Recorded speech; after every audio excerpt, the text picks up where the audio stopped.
The Lakers are coming off what could very well be the most disappointing season in team history, and the franchise's management isn't happy. During an interview with the Los Angeles Times, Lakers owner Jeanie Buss expressed her opinion on where the team stands.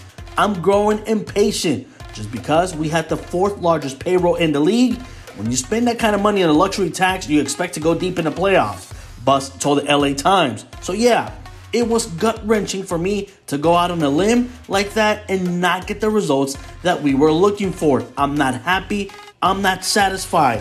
Then again, who could blame her? This season was a disaster for the Lakers. They were the laughingstock. They were embarrassed at home, on the road. It did not matter where the Lakers went. They were simply embarrassed, outplayed, outclassed in every sense of that matter. Buss and the Lakers appeared to have one of the best 2021 off seasons in the NBA after they acquired future Hall of Famers like Dwight Howard, Carmelo Anthony, and Russell Westbrook.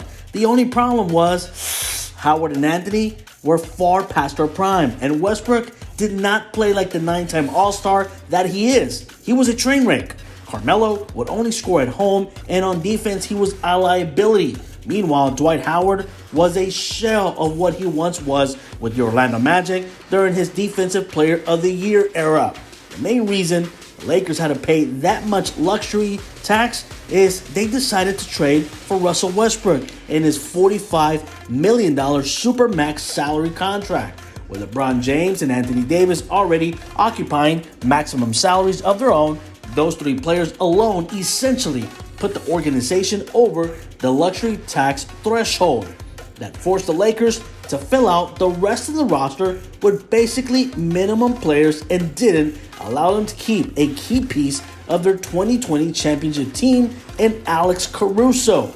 They also lost Kyle Kuzma, Kentavious Caldwell-Pope, and Montrezl Harrell in the trade. The Lakers basically gave up all of their youth to have an older team that at times looked sluggish out on the court. They could not keep up with the young teams in the NBA, while Westbrook's play underwhelmed in his first season with the Lakers. Let's not forget how he was also blaming head coach Frank Vogel for the way he was struggling, when in reality, Frank Vogel was the man trying to help him and supported him the entire time he was with the Lakers.